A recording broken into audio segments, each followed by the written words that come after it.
আসসালামু আলাইকুম, সবাইকে শুভেচ্ছা জানাচ্ছি। মাসুম মাহবুব দেখছেন ওপেন দ্য ইউটিউব চ্যানেল এবং মাসুম মাহবুব ফেসবুক পেজ। আসাম থেকে জানাচ্ছেন আমাদের এক ভাই, দেখছেন, হ্যাঁ? সকল দর্শকদের শুভেচ্ছা জানাচ্ছেন আরেক ভাই। ওকে, আলমগীর ভোলা থেকে, ডক্টর আলমগীর।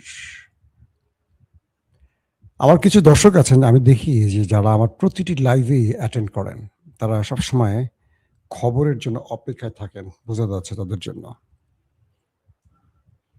প্রিয় দর্শক, আমি সংক্ষিপ্ত এই লাইভটি করব যতটুকু পারি। দুপুরবেলায় আসলেই আপনারা সবাই হয়তো টায়ার্ড। শুরু করি আমার কাছে আজকে যে ইম্পর্টেন্ট খবর আছে সেগুলো। প্রথম কথা হলো, আজকে সেই কাঙ্ক্ষিত দিন, কাঙ্ক্ষিত না, অপ্রত্যাশিত দিন। ডোনাল্ড ট্রাম্প কালকে ঘোষণা দিয়েছিলেন আজ ইরানে জাহান্নাম নামাবেন। আর ডোনাল্ড ট্রাম্পের এমন বক্তব্যের পর ইরানের পার্লামেন্ট থেকে স্পিকার একটা অসাধারণ বক্তব্য দিয়েছেন। তিনি বলেছেন, ইরান তার সিদ্ধান্ত থেকে এক পা পেছনে যাবে না এবং ইরান শত্রুকে মোকাবেলায় তার সর্বোচ্চটা দিয়ে লড়াই চালিয়ে যাবে। এর পরপরই আমরা দেখলাম নেতা কাকুর বাড়িতে ব্যাপক অ্যাটাক শুরু হয়ে গেছে, তার দেশে আর কি, বাড়ি বলতে তার দেশ বোঝাচ্ছে। পাশাপাশি আরব রাষ্ট্রগুলোতে ধুমধারাক্কা শুরু হয়ে গেছে, মারপিট। দর্শক, পাশাপাশি ইসরায়েল অভিযোগ করেছে যে রাশিয়া তারা ইরানকে সব রকম তথ্য দিয়ে সহযোগিতা করছে। কি তথ্য? ইসরায়েলের কোন পজিশন থেকে কারা কিভাবে ইরানে অ্যাটাক করছে, পাইলটদের নাম, ঠিকানা, এভরিথিং রাশিয়া ইরানকে দিয়ে দিচ্ছে, আর ইরান সেই অনুপাতে টার্গেটগুলোতে হিট করছে। কে বলছে এটা? ইসরায়েল। অন্যদিকে এই যুদ্ধের মানে আজকে যে প্রায় 91তম ধাপ ইরান চালাচ্ছে, প্রায় 40 দিন হয়ে গেল। এই লড়াইতে শেষ পর্যন্ত আমেরিকাকে ইরানের পার্লামেন্টের স্পিকার বলেছে, তোমাকে আত্মসমর্পণ করতে হবে।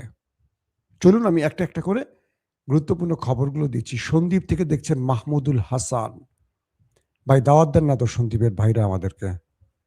সন্দীপ এত সুন্দর একটা জায়গা, আমার জীবনে একবার যাওয়া হলো না, কেউ জীবনে দাওয়াত দিল না আমাকে। আহা, এই দুঃখী মরে যাব। দর্শক, প্রথম যে খবরটি দিয়ে শুরু করতে চাই সেটি হলো, ইরান ইসরায়েলে ব্যাপক অ্যাটাক শুরু করেছে এবং যে মিসাইল বা ড্রোন দিয়ে অ্যাটাকগুলো করছে, এতে করে ব্যাপক ক্ষতির মুখে পড়ে গেছে দেশটি। আর তাই ইসরায়েল অভিযোগ করছে যে রাশিয়া ইরানকে সব রকম তথ্য দিয়ে এই যুদ্ধে ইসরায়েলের ক্ষয়ক্ষতি বাড়াচ্ছে। প্রশ্ন আসতে পারে না যে ইসরায়েল এই অভিযোগটি কি করে করে, যখন আমেরিকার মতো পরাশক্তি, সুপার পাওয়ার, তারা ইসরায়েলের হয়ে ইরানের বিরুদ্ধে লড়াই করছে এবং বলা হচ্ছে যে মানে কত হাজার অ্যাটাক ইরানে হয়েছে। এখন এই মুহূর্তে আজকে হয়তো হিসাবটা দিতে পারবো না, আমি 2-3 দিন আগে লাইভও বলেছি যে লক্ষ লক্ষ প্রায় অ্যাটাক হয়ে গেছে ইরানের মধ্যে। এবং কালকে না, আজ থেকে 3 দিন আগে ইরানে যে কমান্ডো অপারেশনটি আমেরিকা করেছিল, সেখানেও শুধু আমেরিকা নয়, ইসরায়েল যৌথভাবে ইরানে এই অপারেশনটি চালিয়েছে এবং দুপক্ষের ব্যাপক ক্ষয়ক্ষতির মুখে পড়েছে। ইসরায়েল বলছে এই হামলায় মানে এই অপারেশনে তাদের অনেক কমান্ডো নিখোঁজ হয়ে গেছে, মানে ওপারে চলে গেছে। ডোনাল্ড ট্রাম্প তিনি এই বিষয়টিকে স্পষ্ট স্বীকার না করলেও মার্কিন গণমাধ্যমগুলো বলছে ইরানের শক্ত প্রতিবাদে বা প্রতিরোধে বা প্রতিঘাতে এই দুটো দেশ ব্যাপক ক্ষতির মুখে পড়েছে। আমেরিকানরা প্রশ্ন তুলেছে যে মিস্টার ট্রাম্প 1 থেকে 1.5 ডজন এয়ারক্রাফট একজন পাইলটের উদ্ধারের নাম করে যে ক্ষতিগ্রস্ত করলো, এই অর্থ বা এই বিশাল খরচ আমেরিকানরা বহন করবে না ট্রাম্পের স্বেচ্ছাচারিতা বহন করবে? রাশিয়া স্পষ্ট আমেরিকাকে বলে দিয়েছে যে তুমি ইরানকে যে বারবার আলটিমেটাম দিচ্ছ, তুমি কে এই ধমকটি দেবার? রাশিয়া আমেরিকাকে বলছে, তুমি কখনো 48 ঘন্টা, কখনো 5 দিন, কখনো 10 দিন যে আলটিমেটাম দিচ্ছ, তুমি আলটিমেটাম দেয়ার কে? আমেরিকা রাশিয়ার এই প্রশ্নের উত্তর এখনো দেয়নি। তবে ডোনাল্ড ট্রাম্প কালকে বলেছেন আজ মঙ্গলবার পুরো ইরানে তিনি জাহান্নাম নামাবেন, পাথরের যুগে পাঠিয়ে দেবেন।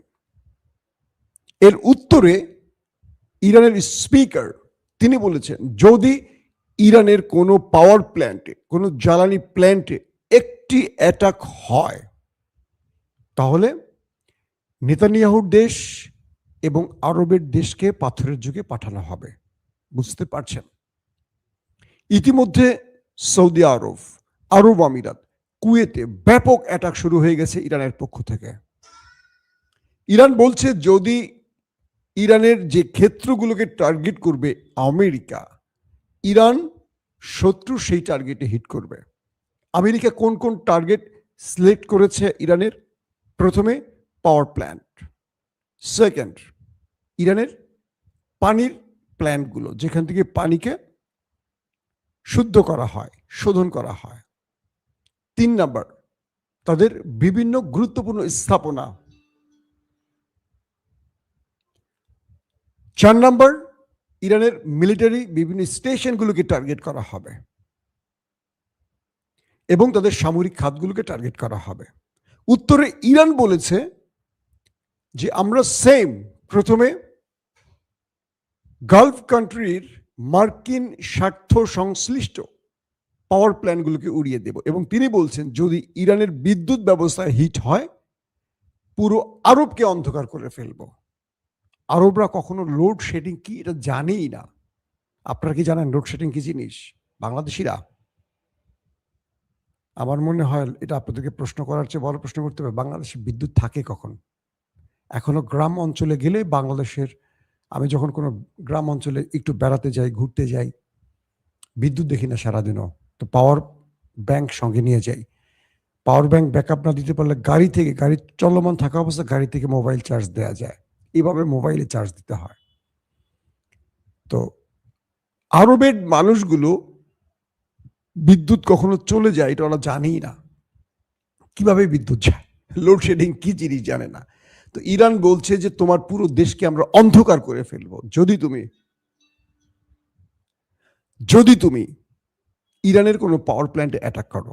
দেখেন সেম, যদি তুমি আমার পানি শোধনাগারে হিট করো তাহলে আমি তোমার যেখান থেকে তুমি পানি শোধন করো, পানিকে শুদ্ধ করো বা রিফাইন করো, আমি সেগুলো উড়িয়ে দেব। এখন তুমি চিন্তা করো ডোনাল্ড ট্রাম্প আসলে একটা মহা বিপদে পড়েছে, কারণ ইরানের যেই জায়গাগুলোতে হিট করবে ইরান ঠিক সেই সেম পজিশনে ইতিমধ্যে হিট করে আসছে গত 40 দিন ধরে। আজকের খবর শোনেন, ইসরায়েলের গুরুত্বপূর্ণ অনেক জায়গা এখন আগুন জ্বলছে দাউ দাউ করে। ইরান সিরিজ অ্যাটাক করে যাচ্ছে মিসাইল এবং ড্রোন দিয়ে। আরবের ভেতরে হিট হয়ে গেছে, সৌদি আরবে হয়েছে, আরব আমিরাতে হয়েছে, কুয়েতে হিট হয়ে গেছে, ইসরায়েলের একটি তেলের ট্যাঙ্কারে হিট হয়ে গেছে, সেটা জ্বলে একটা ক্রুজ মিসাইল দিয়ে ইরান হিট করেছে, সেই জাহাজটি এখন চলছে। বিভিন্ন জায়গায় ইরান একেবারে ধুমধারাক্কা শুরু করে দিয়েছে হিট ইতিমধ্যে। আমেরিকার স্টার্ট হওয়ার আগে ইরান স্টার্ট করে দিয়েছে। তবে ইরান বলছে যে আমেরিকা এবং ইসরায়েল দাবি করেছিল, মোসাদের পক্ষ থেকে বা ইসরায়েলের মিলিটারিরা দাবি করেছিল বা রাষ্ট্রীয় কর্তৃপক্ষ দাবি করেছিল ইরানের মিসাইল প্রায় ফুরিয়ে আসছে। তাদের কাছে তথ্য আছে ইরানের আর কোনো মিসাইল লড়াই কন্টিনিউ করার মতো অবস্থা নেই। এর উত্তরে ইরানের আইআরজিসির পক্ষ থেকে বলা হয়েছে ওরা কল্পনা করতে পারবে না যে ইরান তাদের যে মিসাইল সিটি বানিয়েছে, একটি মিসাইল সিটিতেই এখনো যে মিসাইল রয়েছে এটা ইসরায়েলের কল্পনার চেয়ে 3 গুণ বেশি। এটা কে বলছে? ইরানের পক্ষ থেকে বলা হচ্ছে যে একটি মিসাইল সেন্টারে যেই পরিমাণ মিসাইল এখনো অবশিষ্ট, একটি কি তাদের রয়েছে প্রচুর মিসাইল সেন্টার পাহাড়ের মধ্যে, পাহাড় কেটে কেটে। তারা বলছে যে একটি মিসাইল সেন্টারেই যে পরিমাণ মিসাইল এখনো মজুদ আছে এটা ইসরায়েলের তারা যে কল্পনা করছে তার চেয়ে 3 গুণ বেশি। এবং তারা কিছু ভিডিও রিলিজ করেছে, রানিং ভিডিও, এগুলো পূর্বের রেকর্ডকৃত বা আর্কাইভ ফুটেজ নয়। তার মানে ইরান শুধু লড়াই করছে না, প্রতিনিয়ত মিসাইল তৈরি করছে। তথ্য এসছে ইরানের কাছে রাশিয়া এবং চীন কিছু এক্সক্লুসিভ জিনিস পৌঁছে দিয়েছে ত্রাণের নাম করে। কি হতে পারে সেগুলো? অন্যদিকে ইরান যে দাবি করেছে তারা 100 বছরের অপেক্ষার একটি গেম চেঞ্জিং বিষয় দেখাতে যাচ্ছে বিশ্বকে, সেটা কি? সেটার জন্য এখনো আমরা অপেক্ষায় আছি। সবার আগে আপনাদের জানাবার চেষ্টা করব। কয়েকটি সূত্রের দাবি, ইরানের রাষ্ট্রীয় কর্তৃপক্ষ না, ইরানি কিছু সূত্রের দাবি, ইরান বিশ্বকে চমকে দেবার মতো কিছু করতে যাচ্ছে। কি সেটা আমি জানি না, আপনারা জানলে কমেন্ট করেন। তবে আমি ধারণা করছি ইরান নিউক্লিয়ার পরীক্ষা চালায় কিনা, এটা আমার একটা সম্ভাব্য ধারণা থেকে বলছি। তার পরের গুরুত্বপূর্ণ খবরটি কি? ইরান তার 70 লক্ষ, ইরান বলছে তার 70 লক্ষ সেনা প্রস্তুত। প্রশ্ন করবেন মাসুম ভাই, এটা তো একটু গুল মেরে ফেললেন। না, ইরান যখন তার দেশের জন্য 10 লক্ষ স্বেচ্ছাসেবী ফাইটার সংগ্রহের ঘোষণা দিয়েছিল, তখন ইরানের ভেতর থেকে 70 লক্ষ আবেদন করেছে। এবার বিষয়টা ক্লিয়ার।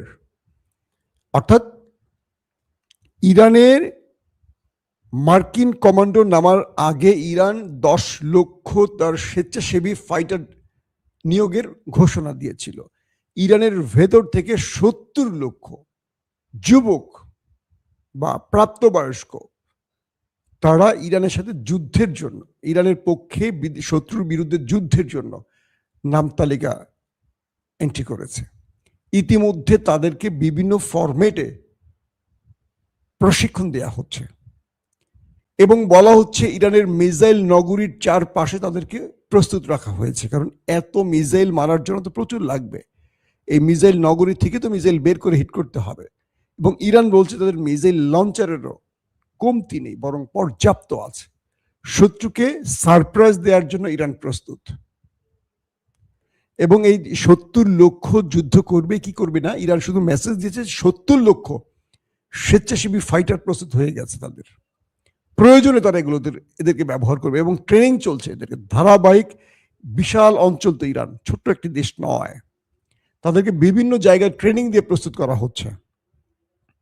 এবং ইরান তার লাস্ট মেসেজ এটি দিয়েছে, আমেরিকা তুমি আত্মসমর্পণ করো, তোমার সময় ফুরিয়ে এসছে। এই কথা ইরান কখন বলে, কখন বলতে পারে? যখন ইরানের আত্মবিশ্বাস আকাশচুম্বী। বুঝতে পেরেছেন? এবং ইরানের স্পিকার একটা হৃদয় বিদারক বক্তব্য দিয়েছেন, ইরানিদেরকে প্রস্তুত থাকতে বলেছেন এই অন্ধকার চিরদিন থাকবে না, এই অন্ধকার কেটে যাবে, বিজয় আসবে। ইরান বলছে কোনো প্রকার যুদ্ধবিরতির জন্য আমেরিকার সাথে আলোচনা নয়, কারণ তাদেরকে আমরা বিশ্বাস করি না, বিশ্বাসঘাতক বা অবিশ্বাসী তারা। তাদেরকে আন্তর্জাতিক গ্রান্টার রাষ্ট্র দিতে হবে এবং তারা কোনো দুর্বল দেশ না, চীন, রাশিয়া, জাতিসংঘের মতো দেশ বা আরবকে আসতে হবে, এবং আমেরিকাকে অবশ্যই গালফ ছেড়ে যেতে হবে, আরব ছেড়ে যেতে হবে, এবং ইরানের উপর থেকে সকল নিষেধাজ্ঞা তুলতে হবে। এরকম বেশ কিছু শর্ত আমেরিকাকে চাপিয়ে দিয়েছে ইরান। এখন ডোনাল্ড ট্রাম্প এই শর্তগুলো মেনে নিলে তার রাজনীতি শেষ। ইতিমধ্যে তিনি মানসিকভাবে ব্যাপক চাপে রয়েছেন। গতকালকে রোববার আমেরিকার সময় গভীর রাতে তার হোয়াইট হাউসের আশপাশে ব্যাপক গোলাগুলির খবর পাওয়া গেছে। অন্যদিকে নেতা সাহেব তার দেশে ইরানের আক্রমণ মোকাবেলা করতে গিয়ে নাজেহাল হয়ে যাচ্ছেন, পারছেন না আর। ইরান বলছে সবে তো শুরু, আমেরিকা আমার দেশে যদি জাহান্নাম নামায় আমরা ওদের কিয়ামত নামিয়ে দেব। এখন দেখতে চাই কোন পজিশনে গিয়ে ঠেকে শেষ পর্যন্ত এই লড়াই। আবারও বলছি, আমরা কিন্তু যুদ্ধের পক্ষে না, শান্তির পক্ষে। এই যে অবস্থা খারাপ, তেল গ্যাস কিছু পাচ্ছি না, এক জায়গায় আটকে বসে আছি। অনেক গুরুত্বপূর্ণ সফর বাতিল হয়ে গেছে আমার, গাড়ি নিয়ে বেরোতে পারছি না, তেলও নাই, গ্যাসও নাই। কি করব বলেন? পৃথিবী অচল হয়ে পড়ছে। আমরা চাই এই লড়াই বন্ধ হোক, এবং ইরান তার যে অধিকার নিয়ে কথা বলছে সেই অধিকার পৃথিবী মেনে নেক। একটি রাষ্ট্র যুগের পর যুগ নিষেধাজ্ঞার মধ্যে আছে, অন্য রাষ্ট্ররা ইচ্ছে মতো সেখানে সে অ্যাটাক করবে, এটা তো আসলে বৈধ নয়। সভ্য মানুষের এই বিষয়গুলোকে নিয়ে প্রতিবাদ করা উচিত। আমরা শান্তির পক্ষে, যুদ্ধের পক্ষে নই। আল্লাহ হাফেজ।